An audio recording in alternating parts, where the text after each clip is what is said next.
ഇത് നമ്മൾ ഉണ്ടാക്കുന്നത് ഒരു സ്പെഷ്യൽ ആയിട്ടുള്ള ഒരു ചമ്മന്തി ആയിട്ട് ഉണ്ടാക്കുന്നത്. ഇത് നമുക്ക് ചമ്മന്തി എന്ന് പറയാം, കാരണം ഇത് ചോറിൻ്റെ കൂടെ കഴിക്കാനാണ് കൂടുതൽ ടേസ്റ്റ് ഉണ്ടാവുക. പിന്നെ ചട്നി എന്ന് പറയുമ്പോൾ നമ്മൾ ഇഡ്ഡലിയുടെ കൂടെ ദോശയുടെ കൂടെ കഴിക്കുന്നുള്ളൂ. പക്ഷേ ഈ ചമ്മന്തി ഇഡ്ഡലിയുടെ കൂടെ ദോശയുടെ കൂടെ കഴിക്കാം, പക്ഷേ ചോറിൻ്റെ കൂടെ കഴിക്കുന്നതാണ് എനിക്ക് കൂടുതൽ ഇഷ്ടം. ഇത് പച്ചമുളകൊക്കെ ചേർത്തിട്ട്, പച്ചമുളക് അത്യാവശ്യം നന്നായിട്ട് ചേർത്തിട്ട് നമ്മൾ റെഡിയാക്കിയിട്ട് എടുക്കണ ഒരു പച്ചമുളക് ചമ്മന്തിയാണ് ഉണ്ടാക്കുന്നത്. റെഡിയാക്കിയിട്ട് എടുക്കാൻ വേണ്ടിയിട്ട് അങ്ങനെ ഒരുപാട് സാധനങ്ങളൊന്നും ആവശ്യമൊന്നുമില്ല. നമ്മുടെ അടുക്കളയിലുള്ള സാധനങ്ങൾ വെച്ചിട്ട് ഭയങ്കര സിമ്പിളായിട്ട് റെഡിയാക്കിയിട്ട് എടുക്കുന്ന ഒരു ചമ്മന്തി. പിന്നെ നമ്മൾ മിയ കിച്ചണിൽ ലാസ്റ്റ് അപ്ലോഡ് ചെയ്തിട്ടുണ്ടായിരുന്നത് ചില്ലി ചിക്കൻ്റെ റെസിപ്പിയായിരുന്നു ചെയ്തിട്ടുണ്ടായിരുന്നത്. അതിന് മുമ്പ് ചെയ്തിട്ടുണ്ടായിരുന്നത് നമ്മൾ കല്യാണ വീട്ടിൽ കിട്ടുന്ന ഫ്രൈഡ് റൈസ് ഉണ്ടല്ലോ, സോസൊന്നും ചേർക്കാണ്ട് ഉണ്ടാക്കുന്ന ഫ്രൈഡ് റൈസ്, അതും ചെയ്തിട്ടുണ്ടായിരുന്നു. അപ്പോൾ നിങ്ങൾ ആ വീഡിയോ കാണാത്തവരുണ്ടെന്ന് വെച്ചിട്ടുണ്ടെങ്കിൽ കാണാൻ വേണ്ടിയിട്ട് മറക്കരുത്. അത് രണ്ടും ട്രൈ ചെയ്ത് നോക്കണം കേട്ടോ. എനിക്ക് തോന്നും ഫ്രൈഡ് റൈസ് റെഡിയാക്കിയിട്ട് എടുക്കാൻ വേണ്ടിയിട്ട് നമുക്ക് അങ്ങനെ ഒരുപാട് സോസ്, ഒരുപാടല്ല മറ്റേ സോസ് നമുക്ക് ആവശ്യമൊന്നുമില്ല. അപ്പോൾ അത് പെട്ടെന്ന് തന്നെ നിങ്ങൾക്ക് റെഡിയാക്കിയിട്ട് എടുക്കാം. പിന്നെ നിങ്ങൾ എന്തെങ്കിലുമൊക്കെ ചിക്കൻ വാങ്ങണമെന്നുണ്ടെന്ന് വെച്ചിട്ടുണ്ടെങ്കിൽ നിങ്ങൾ ചില്ലി ചിക്കനും റെഡിയാക്കിയിട്ട് നോക്കണം കേട്ടോ. പിന്നെ വേറെ പ്രത്യേകിച്ച് വിശേഷങ്ങളൊന്നുമില്ല. അപ്പോൾ നമുക്ക് പെട്ടെന്ന് തന്നെ നമ്മുടെ ചമ്മന്തി നമുക്ക് റെഡിയാക്കാം. അപ്പോൾ നമ്മൾ ചമ്മന്തി റെഡിയാക്കാൻ വേണ്ടിയിട്ട് ഞാൻ പറഞ്ഞില്ലേ പച്ചമുളകാണ് കൂടുതൽ ഇടണമെന്ന് പറഞ്ഞില്ല. അപ്പോൾ പച്ചമുളക് എടുക്കുമ്പോൾ അധികം എരിവില്ലാത്ത പച്ചമുളകാണ് ഈ ചമ്മന്തി ഉണ്ടാക്കാൻ വേണ്ടിയിട്ട് നല്ലത്. കാരണം പച്ചമുളക് അത്യാവശ്യം നന്നായിട്ട് ചേർക്കണം. അപ്പോൾ നല്ല എരിവുള്ള പച്ചമുളകാന്ന് വെച്ചിട്ടുണ്ടെങ്കിൽ നമുക്ക് അധികം ചേർക്കാൻ വേണ്ടിയിട്ട് പറ്റില്ലല്ലോ. അപ്പോൾ ഞാനിവിടെ സാധാരണ ഞാൻ എപ്പോഴും എടുക്കാറുള്ളത് മറ്റേ ചെറിയ ടൈപ്പ് പച്ചമുളകല്ലേ, അതിന് അത്യാവശ്യം നല്ല എരിവുണ്ട്. പക്ഷേ ഈ പച്ചമുളക് ഇത് കുറച്ച് വലിയ ടൈപ്പ്, ഇതിന് എരിവ് മറ്റേതിൻ്റെ ഒരു പകുതിയുള്ളൂ. അപ്പോൾ അധികം എരിവില്ലാത്ത പച്ചമുളക് എടുക്കണം കേട്ടോ. അപ്പോൾ പിന്നെ ബാക്കിയുള്ള സാധനങ്ങളൊക്കെ ഞാൻ ഓരോന്ന് ഇടുമ്പോൾ കാണിച്ചു തരാം. അപ്പോൾ നമ്മുടെ ചമ്മന്തി റെഡിയാക്കാനുള്ള സാധനങ്ങളൊക്കെ ഇട്ടത്. അപ്പം ഞാനിവിടെ ഞാൻ പറഞ്ഞ പോലത്തെ അധികം എരിവില്ലാത്ത പച്ചമുളക് ഒരു 8 പച്ചമുളക് എടുത്തിട്ട്, അല്ലെങ്കിൽ പച്ചമുളക് നിങ്ങളുടെ എരിവിനനുസരിച്ചിട്ട് ചേർക്കാം. അത് നിങ്ങൾ എടുക്കണ പച്ചമുളകിൻ്റെ അനുസരിച്ചിട്ട് ഇരിക്കും കേട്ടോ. ഭയങ്കര എരിവുള്ള പച്ചമുളകെന്ന് വെച്ചിട്ടുണ്ടെങ്കിൽ അതനുസരിച്ചിട്ട് ചേർക്കണം കേട്ടോ. പിന്നെ 1 ടേബിൾ സ്പൂൺ മല്ലി, മുഴുവനായിട്ടുള്ള മല്ലി ചേർക്കണം. പിന്നെ വലിയൊരു സവാളയുടെ പകുതി. പിന്നെ വെളുത്തുള്ളി, ഇത് ഒരുപാട് അങ്ങനെ വലിയ വെളുത്തുള്ളിയല്ല, ഇതാ ഇത്രയ്ക്ക് വലിപ്പമുള്ള വെളുത്തുള്ളി എടുത്തിട്ടുണ്ട്.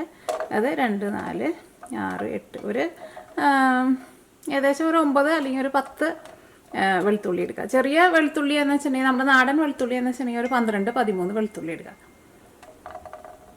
പിന്നെ ഒരു നുള്ള് ഉലുവ വേണം. പിന്നെ അതാ ഒരു തക്കാളി എടുത്തിട്ടുണ്ട്, ഒരു വലിയൊരു തക്കാളി. പിന്നെ മല്ലിയില ഇതിലേക്ക് കുറച്ച് കൂടുതൽ വേണം കേട്ടോ. ഇത് ഞാനിവിടെ കഴുകി ഒന്ന് കട്ട് ചെയ്ത് വെച്ചിട്ടുണ്ട്. ഇത്രയ്ക്ക് മല്ലിയില എടുത്തിട്ടുണ്ട്, ഒരു വലിയൊരു പിടി ഉണ്ട്. അപ്പോൾ ഇത്രയ്ക്ക് സാധനങ്ങളാണ് നമ്മുടെ ചട്നി റെഡിയാക്കാൻ വേണ്ടിയിട്ട് വേണ്ടത്. അപ്പോൾ നമുക്ക് ഈ പച്ചമുളക് ഒന്ന് 2ആയിട്ടൊന്ന് കട്ട് ചെയ്തിട്ടിടാം. പച്ചമുളക് ഒരു സമയത്ത് നമ്മൾ ഓയിലിടുമ്പോൾ ഫുള്ളായിട്ട് ഇടരുത് കേട്ടോ, അല്ലെങ്കിൽ ഒന്ന് ജസ്റ്റ് ഒന്ന് കീറിയിട്ട് ഇങ്ങനെ ഇടണം. അല്ലെങ്കിൽ പച്ചമുളക് ഓയിലിൽ കിടന്നിട്ടൊന്ന് ചെറുതായിട്ട് മരിയാൻ വേണ്ടിയിട്ട് തുടങ്ങുമ്പോൾ പൊട്ടിത്തെറിക്കും.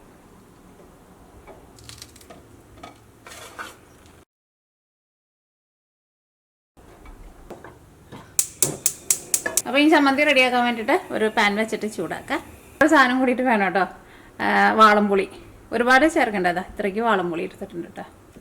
അപ്പോൾ നമ്മുടെ പാൻ നന്നായിട്ട് ചൂടായിട്ടുണ്ട്. ഇതിലേക്ക് നമുക്ക് ആവശ്യത്തിന് ഓയിൽ ചേർക്കാം. ഇതെല്ലാം നമുക്കൊന്ന് വഴറ്റിയിട്ട് എടുക്കണം. അപ്പോൾ അതനുസരിച്ചിട്ട് ഓയിൽ ചേർക്കാം. ഇത് വെളിച്ചെണ്ണ കേട്ടോ, ഇവിടെ തണുപ്പുണ്ട് ചെറുതായിട്ട്, അപ്പോൾ അതുകൊണ്ട് തന്നെ വെളിച്ചെണ്ണയാണ് കട്ട പിടിച്ചിട്ട് ഇരിക്കുന്നത് കേട്ടോ. ഇത് നമുക്ക് ഉലുവ ചേർക്കാം. ഒരുപാട് ഉലുവ ചേർക്കരുത് കേട്ടോ, ഒരു നുള്ളും കൂടി ചേർക്കാം. എല്ലാം കൂടി ഇപ്പോൾ നമ്മൾ ഒരു എണ്ണ എടുത്തിട്ടുണ്ടെന്ന് വെച്ചിട്ടുണ്ടെങ്കിൽ ഒരു 12 എണ്ണം ഉണ്ടാവുള്ളൂ കേട്ടോ, ഏകദേശം അത്രയ്ക്ക് ഉള്ളൂ. കാരണം കുറേ ചേർത്തിട്ടുണ്ടെങ്കിൽ ഒരു കൈപ്രസം വരുമല്ലോ. അപ്പോൾ നന്നായിട്ടൊന്ന് ചൂടാവട്ടെ. ഒന്ന് നല്ലൊരു ചുമന്നൊരു കളറായിട്ടുണ്ട്. ഇനി അടുത്തതിലേക്ക് ചേർക്കുന്നത് വെളുത്തുള്ളി. അപ്പോൾ ഉലുവ നന്നായിട്ട് മുരിഞ്ഞിട്ടുണ്ട്, മുരിഞ്ഞ് നല്ലൊരു ഗോൾഡൻ കളറായിട്ടുണ്ട്. ഇനി വെളുത്തുള്ളി ചേർക്കാം. 1 ടേബിൾ സ്പൂൺ മല്ലി,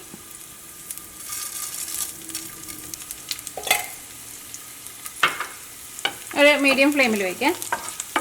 ആ വെളുത്തുള്ളി ഇട്ടിട്ട് ഒന്ന് വാടി കഴിഞ്ഞ് കഴിഞ്ഞിട്ട് മല്ലി ചേർത്താൽ മതി കേട്ടോ. ഇപ്പോൾ മല്ലി ആയിരുന്നാലും ഒന്ന് മുരിഞ്ഞിട്ടുണ്ട്, കരിഞ്ഞു പോരുത് കേട്ടോ മല്ലി. ഇതിലേക്ക് പച്ചമുളക്,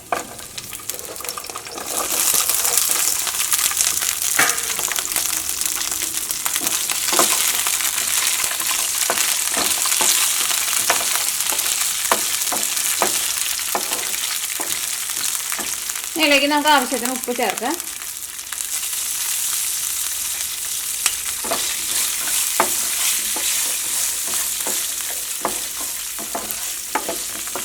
സവോള നമ്മൾ ഇപ്പോഴല്ല കേട്ടോ ചേർക്കുന്നത്, തക്കാളി നമ്മൾ ഇപ്പോഴല്ല ചേർക്കുന്നത്. ഇനി നമുക്ക് ഈ മുളക് ചെറുതായിട്ടൊന്ന് വാടി വരട്ടെ. അപ്പോൾ നമുക്കൊന്ന് മൂടി വയ്ക്കാം, തീ ഒന്ന് കുറച്ചിട്ട്. പച്ചമുളക് നന്നായിട്ടൊന്ന് വാടി വരണം കേട്ടോ, ഒന്നുകൂടി ഒന്ന് വാടി വരാനുണ്ട്. ഒന്നുകൂടി ഒന്ന് മൂടി വയ്ക്കട്ടെ. അപ്പോൾ പച്ചമുളക് നന്നായിട്ടൊന്ന് വാടി വന്നിട്ടുണ്ട്. ഇനി നമുക്ക് ഇതിലേക്ക് മല്ലിയില ചേർക്കാം.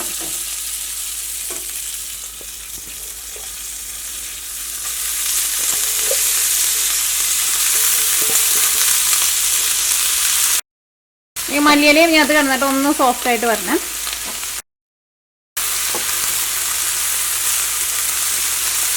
അപ്പോൾ മല്ലിയിലയും ഇതിൻ്റെ കൂടെ കിടന്നിട്ട് നല്ല സോഫ്റ്റായിട്ട് വന്നിട്ടുണ്ട്. ഇനി ഇതിലേക്ക് വാളംപുളി ഒന്ന് ചെറുതാക്കിയിട്ട് ചേർക്കട്ടെ. ഒരുപാട് ചേർക്കരുത് കേട്ടോ, കാരണം ഇനി നമ്മൾ ഇതിലേക്ക് തക്കാളിയും ചേർക്കുന്നുണ്ടല്ലോ. ഒരുപാട് പുളിയായിട്ടുണ്ടെന്ന് വെച്ചാൽ ടേസ്റ്റ് ഉണ്ടാവില്ല. ഇനി ഇത് നമുക്ക് നീക്കി വയ്ക്കാം. ഇനി നമുക്ക് തക്കാളി നമുക്കൊന്ന് പൊള്ളിച്ചിട്ട് എടുക്കണം. മുളക് നല്ല സോഫ്റ്റായിട്ട് വരണം കേട്ടോ.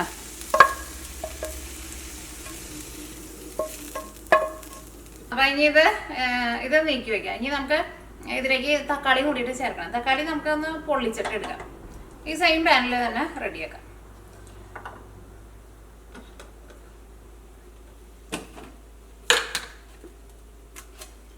ഇതിലേക്ക് നമുക്ക് ആവശ്യത്തിന് വെളിച്ചെണ്ണ ഒഴിക്കാം.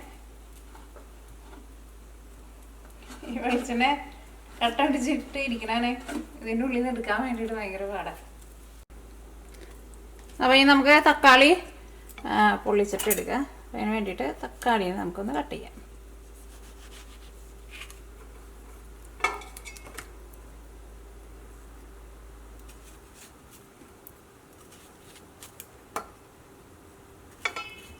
ഇതേപോലെ ഇങ്ങനെ കട്ട് ചെയ്തിട്ട് എടുക്കാം.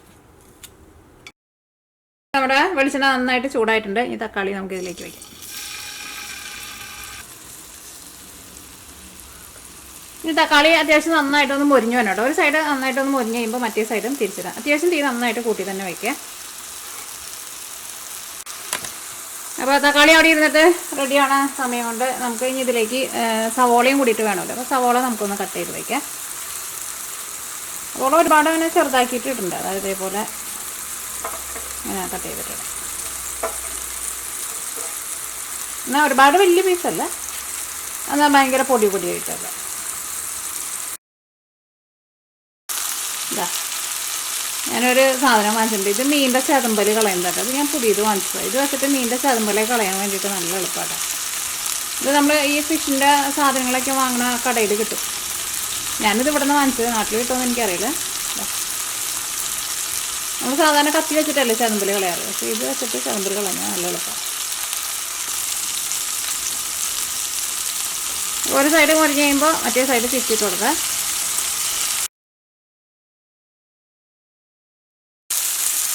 അപ്പോൾ നമ്മുടെ തക്കാളി അത്യാവശ്യം നന്നായിട്ട് മുരിഞ്ഞിട്ടുണ്ട്. തക്കാളിയിലുള്ള വെള്ളമൊക്കെ വറ്റി നോക്കിക്ക് നല്ല ഡ്രൈ ആയിട്ട് വന്നിട്ടുണ്ട്. ഇനി നമുക്ക് തീ ഓഫ് ചെയ്യാം. അതേപോലെ ഇങ്ങനെ തക്കാളി നല്ല ആയിട്ടിങ്ങനെ മുരിഞ്ഞ പോലെ വരണം കേട്ടോ, അല്ലെങ്കിൽ ടേസ്റ്റ് ഉണ്ടാവില്ല. തീ ഓഫ് ചെയ്യാം. നമ്മൾ റെഡിയാക്കിയിട്ട് വെച്ചേക്കണ ഈ മുളകിൻ്റെ ഇതുണ്ടല്ലോ, ഇത് നമുക്ക് മിക്സിയിൽ ഇട്ടിട്ട് ഒന്ന് കറക്കിയിട്ട് എടുക്കാം. വെള്ളമൊന്നും ചേർക്കണ്ട കേട്ടോ. അപ്പോൾ നമ്മൾ കറക്കിയെടുത്തിട്ടുണ്ട്. നിർത്തിയിട്ട് കറക്കിയിട്ട് എടുക്കണം കേട്ടോ.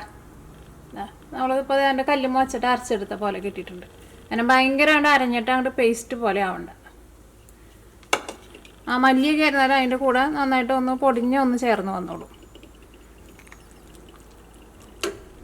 ഇതാ നോക്കിക്കേ.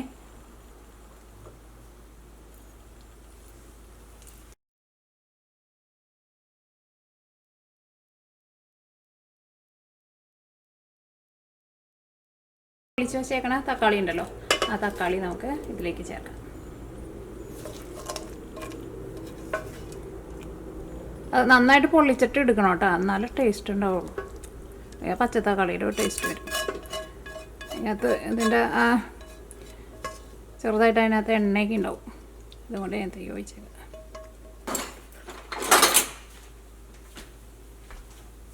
ഇത് എന്തെങ്കിലും വെച്ചിട്ട് നന്നായിട്ടൊന്ന് ഉടച്ചിട്ടെടുക്കുക. അപ്പോൾ ഞാനിവിടെ അവിടെ ഉള്ളി ചതയ്ക്കുന്ന കല്ലുണ്ടല്ലോ, ഇത് വെച്ചിട്ട് നമുക്കൊന്ന് നന്നായിട്ടൊന്ന് ഉടച്ചിട്ടെടുക്കുക.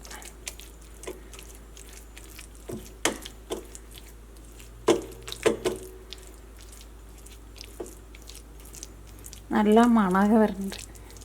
ഈ തക്കാളി ഇങ്ങനെ മിക്സിയിലിട്ടിട്ട് പിന്നെ കറക്കണ്ട കേട്ടോ. ഇതേപോലെ ഒന്ന് ഇതിൻ്റെ കൂടെ ഒന്ന് ചേർത്ത് കൊടുത്താൽ മതി.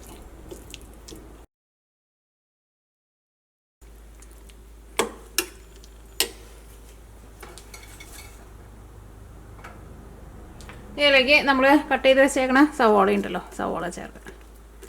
കുഞ്ഞുള്ളി ഉണ്ടെന്ന് വെച്ചിട്ടുണ്ടെങ്കിൽ കുഞ്ഞുള്ളി ചേർക്കുക. അത്രയ്ക്ക് മതി. ഈ സവോളയും ഇതിൻ്റെ കൂടെ നന്നായിട്ടൊന്ന് അമർത്തി ഒന്ന് തിരുമ്മി കൊടുക്കുക.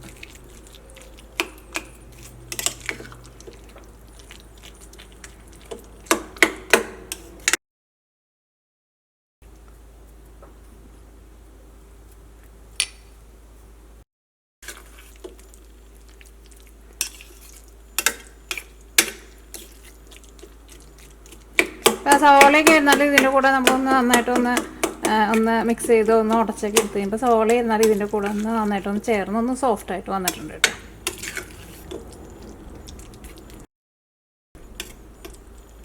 ഇതിലേക്ക് നമുക്ക് കുറച്ച് വെളിച്ചെണ്ണ ചേർത്ത് കൊടുക്കാം ലാസ്റ്റ്. അപ്പോൾ നല്ല ചൂട് ചോറിൻ്റെ കൂടെ നമുക്ക് നമ്മുടെ ചമ്മന്തിയാണ് കുഴച്ചിട്ട് കഴിക്കാം. ഇത് ഞാനിവിടെ വെള്ളച്ചോറിന് എടുത്തേക്കുന്നത്.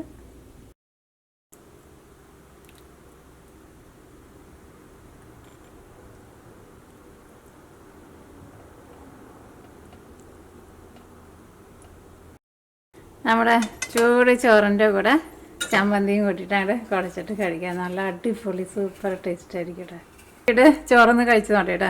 ഞാൻ ചോറിൽ ഉപ്പിട്ടുണ്ടായിരുന്നില്ല, എനിക്ക് കുറച്ച് ഉപ്പിട്ടണം ചോറിൽ, കുറച്ച് ഉപ്പിട്ടിട്ട്. ഇനി നിങ്ങൾക്ക് വെളിച്ചെണ്ണ നമ്മൾ ഓൾറെഡി ഇതിൻ്റെ മുകളിൽ ഒഴിച്ച് കൊടുത്തിട്ടുണ്ടല്ലോ. ഇപ്പോൾ വേറെ ഒറ്റ കറിയും കൂട്ടണില്ല എന്ന് വെച്ചിട്ടുണ്ടെങ്കിൽ ഈ ചോറിൻ്റെ ചുറ്റോറും കുറച്ച് വെളിച്ചെണ്ണ ഒന്ന് തൂക്കി കൊടുത്തോട്ടെ. എന്നിട്ട് ഈ ചട്നി കൂട്ടിയിട്ട് ചട്നിയില്ല, എന്നിട്ട് ഈ ചമ്മന്തിയും കൂട്ടിയിട്ട് എന്താ ചോറ് ഞാൻ കഴിച്ച് നോക്കിയിട്ട് ടേസ്റ്റ് പറയും. അപ്പോൾ നിങ്ങൾക്ക് ഈ സവാളയ്ക്ക് പകരം വേണമെന്ന് വെച്ചിട്ടുണ്ടെങ്കിൽ ചുവന്നുള്ളി ചെറുതായിട്ട് ചേർക്കട്ടെ, ചെറുതായിട്ട് കട്ട് ചെയ്തിട്ട് ചേർക്കാം. ഈ സവാള ഇതിൻ്റെ കൂടെ നമ്മളിങ്ങനെ ചോറ് ഇങ്ങനെ കുഴച്ചിട്ട് ഇങ്ങനെ എടുക്കുമ്പോൾ സവാള അതിൻ്റെ കൂടെ ഒന്ന് ഞരടിയിട്ട് വേണം കേട്ടോ കഴിക്കാൻ വേണ്ടിയിട്ട്. കഴിച്ച് നോട്ടെ.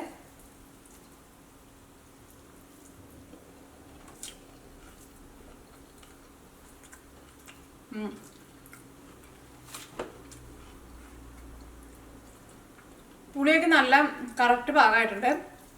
അധികം എരിവൊന്നുമില്ല കേട്ടോ. കാരണം ഞാനിത് എടുത്തിരുന്ന ഈ മുളകിന് എരിവ് കുറവുള്ള മുളകാണ്. പിന്നെ മല്ലിയായിരുന്നാലും ഇതിൻ്റെ കൂടെ കിടന്നിട്ട് അങ്ങോട്ട് ഭയങ്കരമായിട്ട് അങ്ങനെ എന്താ പറയുക അരഞ്ഞ പോലെ വരില്ല, ചെറുതായിട്ട് ഇങ്ങനെ ഒരു പൊടി പോലെ കിടക്കും. അതെനിക്ക് ആദ്യം കടിച്ചപ്പോൾ തന്നെ ചെറുതായിട്ടൊന്ന് കടിക്കാൻ വേണ്ടിയിട്ട് കിട്ടുന്നുണ്ട്. അതൊരു ടേസ്റ്റ് ആട്ടോ.